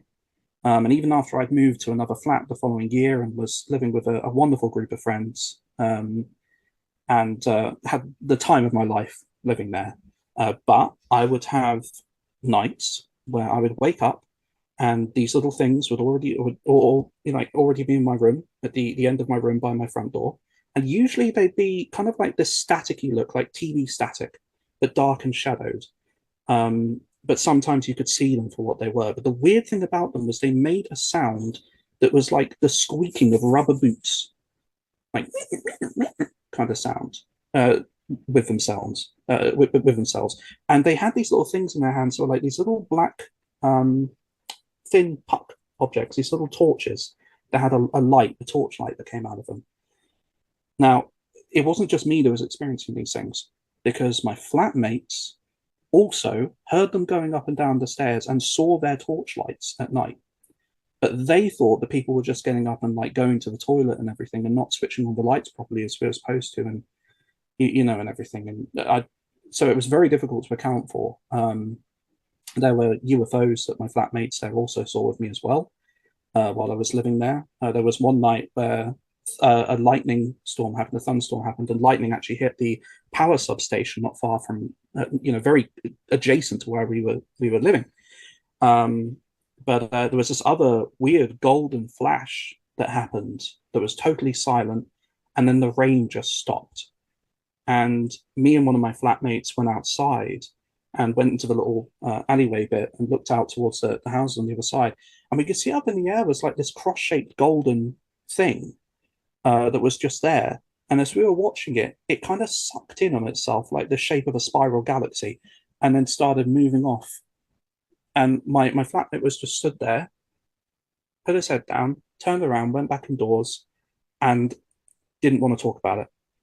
And it was as if it had never happened. There was another time when we'd been out, and it'd been another fireworks time, because people just set fireworks for whatever reason, birthdays, all sorts of things. And so fireworks have been going off, and we've been just sitting out on the low wall by the road watching them, when this red orb comes up over the roofs of the houses and everything, and then just fades out of view, just slowly fades out. And again, they were completely robotic about it, completely cold. And when we got back in, the flat, me and them, it was like the atmosphere you could have cut with a knife. And it was only broken by another one of our flatmates going, "Hey, do you want to go get some fried chicken?" And it was like, everything's normal and everybody's fine. They can't remember a thing you've just seen, but it's just, yeah. I mean, they remembered it, but they just didn't want to talk about it. And whenever I brought it up, it's like you could see this look come over their face, and you just like, yeah, don't continue talking about this. Yeah, so this sort of thing was happening there. And they obviously didn't think it was anything alien related. I sure don't know how they were going to reconcile it with their faith. Like, we were studying theology at the uni at the time. Like, we were doing ministry training and stuff. This wasn't our world, you know. But so all of that sort of stuff happened. And there was other stuff besides that I'm probably forgetting that was going on during that time too. I do remember as well, I saw a black triangle with a blue light. There were 3 lights on the inside, but there was a blue light, red light, and 2 whites that came over the roofs towards the Botanic Gardens area. I saw one of those as well, like a guitar pick shape. And I think I've drawn a picture of that as well that I've sent you. But yeah, so that sort of stuff was happening. Me and Mum also had a couple of instances where we saw a silvery cigar-shaped craft over the south of Dunedin in the area of the industrial area, all of the big stores like the Warehouse and Pack and Save and all that sort of stuff are. And there was one in particular that we saw that other people looked up at as well. We could see other people looking up at it, and it was this silver shining pen shape that kind of like turned like this, and then there was these little orange lights that kind of ejected out of it in this formation of 4, and they all just zipped off, and this thing just fades out. And there's other people looking up at it. Nobody's talking about it, but they're all looking up at it. They can see it. Yeah, so all of this stuff happened, and then the end of 2015 came around. I was struggling at that time because I'd had to leave ministry because of my health and everything, or rather put it on hiatus and all that. And I was also having a bit of a struggle with my faith as well, trying to work out how to reconcile all of these different things. So my uncle very kindly offered that I could come and work for him in the UK. And it would just be gentle work. I could just sit in his office with him, and it'd be all at my pace. And if I was ill, I was ill. And if I could work, and everything. And he'd just pay me for what I could do. And my grandmother was willing to have me live here, which I'm still here. So I managed to come back to the UK again. My family came back with me at first and returned to New Zealand again and left me here. So I came back in 2016, and for that first year again, as the pattern tends to go, nothing really happened. There was a couple of like little minor dream instances, but nothing worthy of note. Nothing really worth writing home about. Not until the end of the year, which is again just another dream thing. But 2017 was where it really kicked off. UFOs returned with a vengeance. there was all sorts of ones that I was seeing that year. And again, I think I've drawn them for like these various years, so we can like put them up on the screen later or something. But yeah, and one of the worst incidents that happened during that year was I had this horrible thing where I was stood at my window, um, and to cut a long story short of what happened, I heard what I thought was the siren from the fire department, but it sounded more like the air raid warning siren in Portsmouth. Um, and then there was this massive flash, like horrific flash, and this like bang booming sound that was just like the loudest thunder you've ever heard. Um, and then all the windows blew out, and I felt like the whole inside of me was just burning to ash, just the most horrific, searing, almost freezing cold. It was so hot, kind of feeling like I could feel my tongue burning in my throat. And then within a moment, there was nothing. Nothing had happened. Everything was still. Everything was normal. Um, and it was apparent to me that nobody else had experienced what I'd had. It was just a weird thing that was visceral and tangible that I'd felt, but had not really happened. Um, and it was the only instant of its case, really, that was like that, a sort of vision, I suppose, I've ever really had of quite that nature. Um, but the floppy-eared beings returned, and they were not nice to deal with. They were flaring up my chest condition whenever they appeared. And at first, they just looked like fuzzy moss, like carpet moss, fuzzy moss shapes, staticky moss. And but eventually, I was able to make out what they were again. And it's like when they'd reach out and touch you, it was like they'd send electric shocks up through your body.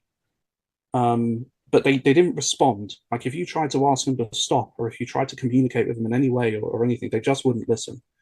And I couldn't work out. I still to this day have no clue what their purpose was. I don't know why they came and just kept on just standing there inducing pain and just leaving.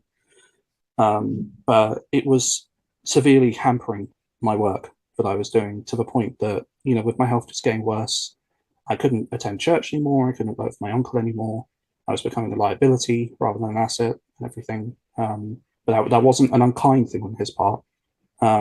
He did everything he possibly could. But it was just my health getting too bad, and I just couldn't do it anymore. Um, and But yeah, and I mean, eventually, I did manage to work out, who their masters were. Long story short, is Greys. Um, but I was being abducted, and taken up by them as well. I had one instance where, during this sort of like period of time between 2007 and 2019, 2017, sorry, in 2019, where I was taken up one night and taken to one of their square rooms. They loved their square rooms. I've noticed you've not say it for some reason. They love their box rooms. But they took me to one of those ones, and it was like a brownish color with like a darker brown stripe as a trim close to the ground around, and an empty doorway on one side. And there was this weird black console up against one of the walls, and they had some of their symbols, like almost polished obsidian, on the sloping part of one side, and then these balls next to it, like balls in the bottom of computer mice, the old computer mice. They had those, but it was like they were made of crystal or glass or something. And there was this handprint, this three-fingered handprint. And the little floppy-eared things were there, and some of them were wearing what I call these Saxon motorcycle helmets, which are like these visored black or silver helmets that they have on. And so there was helmeted ones and non-helmeted ones. And one of them was interfacing with this panel and everything. And I asked if I could use it as well. And they said no, because I lacked something that they possess that would allow me to interface with the controls. So I wasn't allowed to touch them. It would be of no avail. But what was of interest was this taller 5 foot tall being, which I'd later come to understand was called a grey, was stood there in the room as well, and it wanted me to interface. And I say it because I don't know if it was male or female. It wanted me to interface with this floating screen in front of the wall at the back, this cream-coloured screen, sort of greyish cream. And there were these golden cream symbols that appeared on it. And the weird thing was that even though the screen was like in front of the wall, there was no projector that you could see projecting it. And when you touched it, it was like this tingling, buzzing sensation beneath your fingertips. But what it wanted me to do was run my fingers over the symbols. And as I did, the first thing that I started getting was memories of when I was little, coming back to me of my abductions with the Nordics. But all of the things I was getting was like your head was a fast car speeding into a brick wall, slam, slam, slam, slam, slam, with all of these memories like coming into my head. And I'd experienced something like that before. So if we go back to 2002, just briefly, there was this incident we'd had not long after I'd had that thing with the triangles as well, where we'd been sat up one night watching, I think it was Most Haunted that we were watching, and suddenly the TV switched off and all the lights in the house just went out. We thought, oh, it must be a power cut and everything. When these two red orbs appear in the living room in front of me and my mum, just hovering between the floor and the ceiling. And that's all mum was able to see. Except for me, I could see a dark mass underneath these red orbs, which had turned into more like red torchlights shining up and creating like a circle of red light on the ceiling. On top of these black shapes. And where the mist was close to the ground, it's like it was curling up like steam tendrils, like curling steam tendrils. And they were talking to me in a way that I could audibly hear and talking a load of nonsense, basically, and saying about how they'd come through some invisible portal using crystal magic or whatever nonsense it was. And I was supposed to believe that they just randomly happened to appear in our living room of all places. But the weird thing was is that while I could hear this whole stupid conversation they were having with me, that I wasn't believing the word of, mum could only hear it as a muffle. But it was only when they got really loud, because they didn't like me asking questions. They would bark, no, the moment I tried. And mum heard when they did that. She could hear the amplification noise and make her jump out of her skin each time they did it. But what it ended with was that they told me to go get a parchment and a writing device, by which we thought they obviously meant the pencil and a piece of paper, and that they were going to give me an alphabet.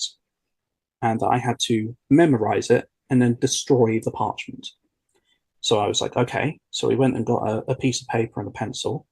And so I'm sitting there and slam, slam, slam, slam, slam. All of these symbols are coming at like rapid speed in like behind my eyes. And my eyes are shut and I'm scrawling an absolute mess on this paper. Like everything's going everywhere, everything's overlapping. And they were really satisfied with it. They were totally happy and were just like, yeah, now you've got to go destroy it. And so we went and burnt it in the sink. And by the time we got back to the living room, they were gone. And the lights didn't come back on in the house until the following day. We couldn't get them to work. So go back forwards to when I'm on board this ship many, many years later.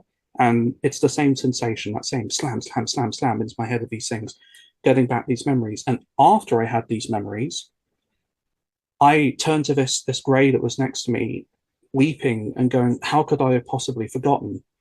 I need to see her. Where is she, please? You know, referring to Astara. I was desperate to see her. And I finally realized, you know how people, they have this feeling they talk about where they go on for years and they have this hole inside of them, but they don't know how to fill it. I'd had that all those years and I finally knew what it was. And it's like I'd finally filled it. I knew who I was missing. And it was like, you know, I can't do that. I can't get it. What you need to keep on touching the screen. It was very emotionless about it. It wasn't really like it wasn't really responding to my emotions, but the important thing was I had to touch the screen. So I obeyed what it said and I continued touching these symbols on the screen. And as I did, I wasn't getting memories anymore. I think I was getting something I wasn't actually supposed to get. But every single question I could possibly have about anything, science, metaphysics, God, whatever, was all being answered. And it was answers I'd never even thought of, I'd never even heard of. And I had the memory of it taken away of what I was given as the answers. I just remembered I had them. But I was having all of these answers flooding into me, and I felt so powerful. And I turned to this being next to me and I said, I can change the world. This information, I wanted to take humanity and elevate it to the highest stars. You know, I was going to upgrade the entire species with this knowledge I had. You know, I felt like the most powerful sorcerer that had ever lived.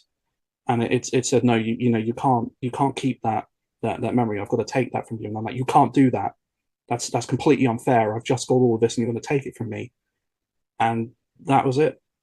And then I was back in my room and everything, and I don't remember what knowledge I had. I just remember I had it. Um, and even though it's a weird thing, because on the one hand, I have the memory of the fact I had that information. And so I now have this feeling inside me that I carry that obviously other people can't have because they didn't experience it personally. I don't expect them to have it. But I could never be an agnostic because now I know that there are answers. I just don't remember what they are. But I also don't want to have them the way I had them because I didn't earn them. That knowledge just came to me. I reacted to it in a very immature way. Um, I wanted to be a god, and I feel ashamed by that. That was completely the wrong response to have had. I didn't earn that knowledge. It was cheating, effectively. But it obviously hadn't intended for me to have that knowledge or to keep it. It was just an artifact of touching the screen. Um, but anyway, so that was one of the things I had with them, and that's probably the nicest encounter I've ever had with a grey. A lot of people have had really nice encounters with them, and like many euphonauts, they're a mixture, really. They're not wholly benevolent or malevolent. They're just they are what they are. Um, but another experience I had, I've never seen a true insectoid or mantid, as people call them, but I have seen ones that are like a halfway between them and greys.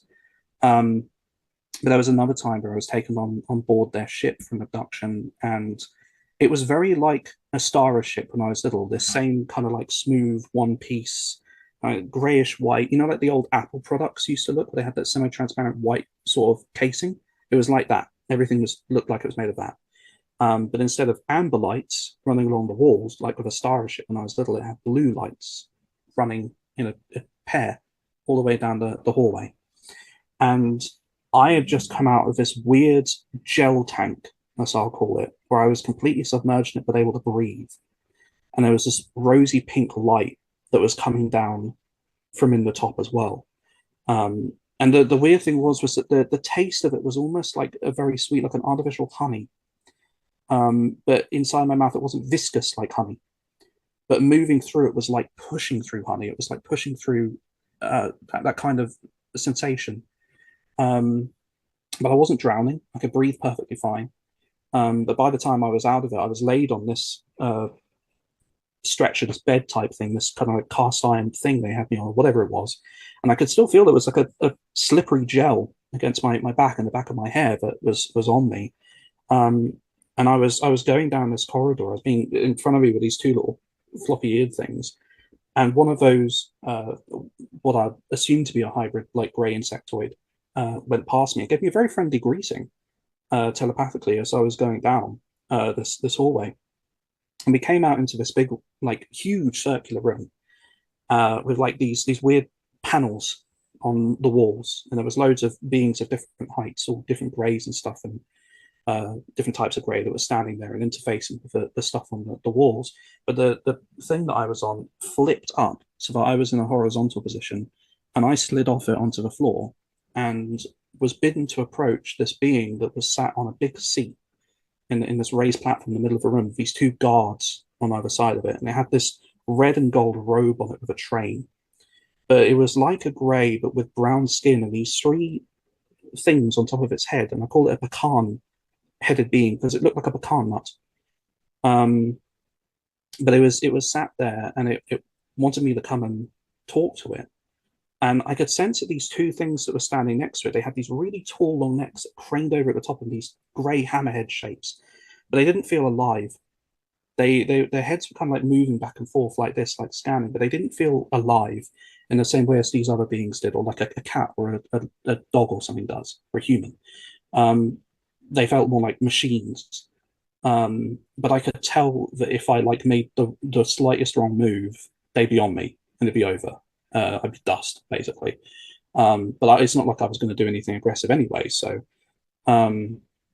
but initially, I'd like disobeyed the command, and I'd looked back and seen this bed like being hovered away back down the hallway of these two floppy beings standing either side of the doorway. But I did come forth as I was bidden. And it started asking me all kinds of weird questions and was like trying to almost gaslight me, and contradicting itself all the time. And it gave me yet more symbols and everything, and was claiming that they particularly like our occult symbols because apparently for them that's an easy way for them to communicate ideas to us that we understand. So they like using those sacred symbols and everything like that. And they were giving me examples that I was supposed to believe were ones that they would use to communicate with people. Um, but again, it was getting impatient because it was like I was supposed to know what questions to ask it, but I had no idea what questions I was supposed to be asking. But it was getting very impatient, upset about the fact that I wasn't asking the right questions. And eventually it just got to a point where I had to approach it a little bit more, and then I was back. It returned me. And I could never remember exactly how they returned me. It's only with the Nordics ones, they'd returned later that I knew how they returned me, but these ones I never knew. I just got back to my bed. Um, and I continued seeing various types of greys for a while. It lasted for many years. In 2019, I decided for the first time I was actually going to be public about any of this in a very limited way, because I needed answers, and I also just wanted to tell someone. I didn't want to write any books or make any documentaries or anything. I just wanted to tell someone. Um, and I wanted it like to be like in the annals of knowledge, so that if anybody else was like me or something, or it could be something could be made out of it, I'd contributed. So I was looking around. I eventually came in contact with Birmingham UFO group, with one of their investigators, Ian, really lovely guy, and I had lots of good conversations with him. He had conversations with my mum as well.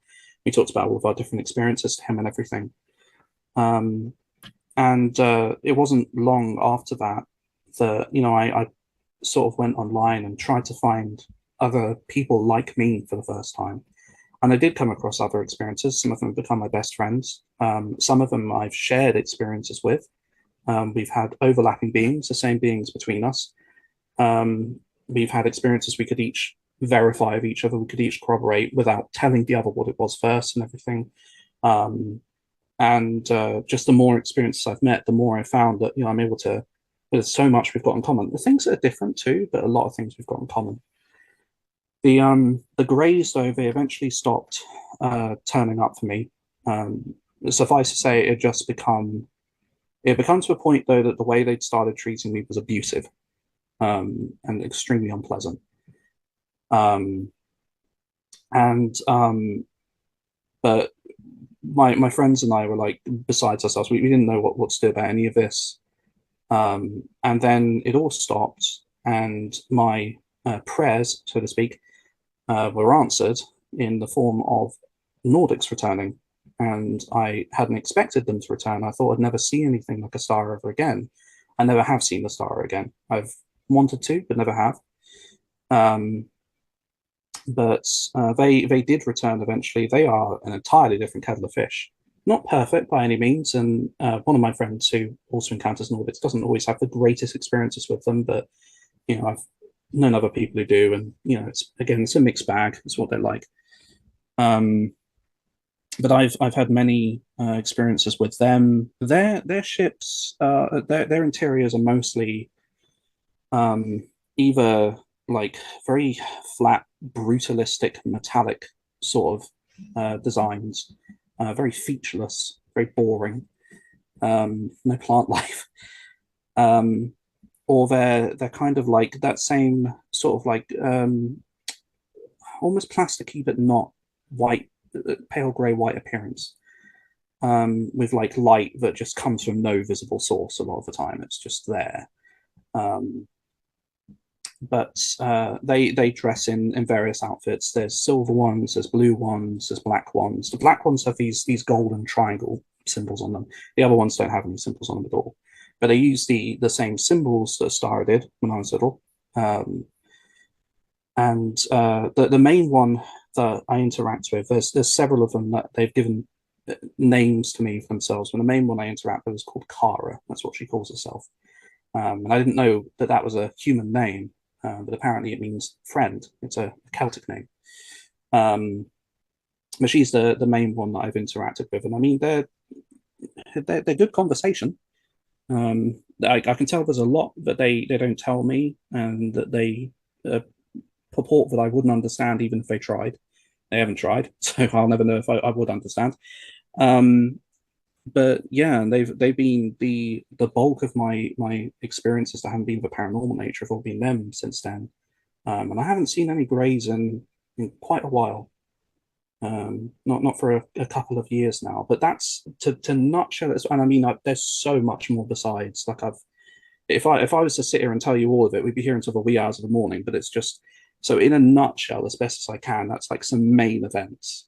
Um, but yeah, so Well, that's if you amazing, have any brother. questions, yeah, Yeah.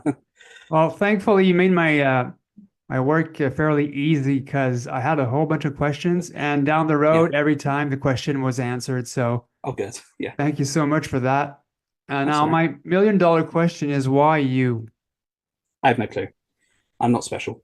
I've got nothing. I mean, yeah, there's lists of things that experiences have in common. Like blood types, military backgrounds, fleur de lises, other things. I've got these things, but it's like I'm not particularly psionically proficient. There are definitely people way more able than I am. It's not that I've never had ability as other people have perceived it, or they've told me that I had, or whatever. And um, I've never done things I've been like, yeah, no, that seems extrasensory, very hard to account for naturalistically. But no, I don't know why.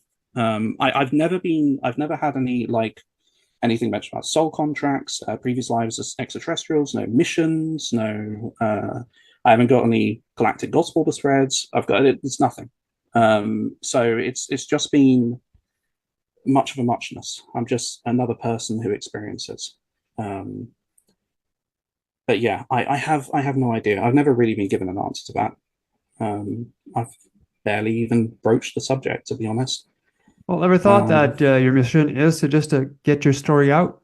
Because you've seen a lot, so yeah, that's really, you're in a position to educate. yeah. I mean, ultimately, I decided the best thing I could do was, try and meet other experiences and stuff. Um, and of course, I've started my local outreach group that just seeks to like inform and help people in the local area if anybody comes forward with their experiences. Um, Obviously, it's very clear that UFOs are over this area and people are being abducted. There's a long Ministry of Defence history of reports going back for this area. It seems to be quite a hotspot. And I've sent you a few pictures and photos I've taken for boring old garden variety orbs, as people call them. But yeah, I mean, so there's obviously things happening, and I've made that specifically so that even though I'm like still a bit of a baby comparatively in learning, I'm doing my best, and everything that I've learned I've put onto that website to be like a crash course for people who don't know anything and new to it like me. Um, and just to try and help other experiences like myself, and that's the best thing I can do. Um, but I, I do yeah, have a lot of people from the UK that watch my show, so if they ever that's want good. to get into Yeah, contact with you, do I give them your email or yeah. Feel free to email, website link, whatever. Yeah, okay. it would just be nice to chat with them, especially people from my county as well. It'd be great to talk to them if there's any out there who want to get in touch. But yeah, and even if there isn't though, that website will exist as long as I'm in the UK, just there to help people. Um, but yeah. So just to finish off the interview, do you have Mhm. like one final story perhaps to share or a closing statement? Um, I think my closing statement. If I was to tell more stories, we'd be here for ages. But I think my closing statement would probably be that that I know how difficult it is for a lot of experiences, like myself, especially ones who've got chronic health conditions. And I may not show it on the outside, but I very much do. And it's been a massive struggle. Um, but especially for people like us, there's not a lot of place to turn to. Most of my family I still can't talk about this with. I've got other friends and loved ones I can't talk about any of this with. They're skeptics, or they don't have beliefs that are compatible and everything, and it's not a good idea to talk about it. Um, but it has been a blessing to have met the people that I could share it with, and also that things aren't always bleak. Like there are some experiences who, bless them, have the best experiences. Like their lives are transformed for the better. It's just it's benevolent and just wonderful. And then some people for whom it's nightmarish, and there's nothing they feel they can do about it. But that stuff isn't always forever. Like I've been through that as well, but there is light at the end of that tunnel. Unfortunately, maybe not for everybody, but at least for some there is. And the yeah, it's like basically just a thing of it's not that people are not alone in it. And if people want to have like a story shared as a burden halved kind of thing, then I'm there for it. I was going to say faith wise as well. My ultimate reconciliation with it. I mean that I still have a passion for theology and everything, and for Abrahamic faiths and comparative religions and spirituality and philosophy and all of this. But I ultimately did manage to find, an answer that satisfied my faith at the time. And if there's any other Abrahamic faith people out there who are watching this and they're not satisfied with demons or genies, my particular resolution I reached was also consider cosmocraters, which are also mentioned in the text, cosmic powers. And that was the way that I sort of came to terms with it. But that's one of those things where maybe it's just an inroad for people to feel more safe about this topic and coming forwards about it, and not feeling like their faith demands they must push it all aside and it can't possibly be happening. Or like the heretics for having these experiences or whatever. But yeah, that would be my closing statement. It's to try and give a little bit of positivity, I suppose, amidst all of this best as I can. But at the same time, it's like I've always been open to everybody of all beliefs. I know that people resolve all different ways with this. It affects people in all different ways, and they gain all different answers. There's so many different hypotheses for what it is. I think if somebody was to ask me, do you believe it's extraterrestrials? My answer would be, I haven't got a clue. I've experienced this my entire life and I wouldn't be able to tell you.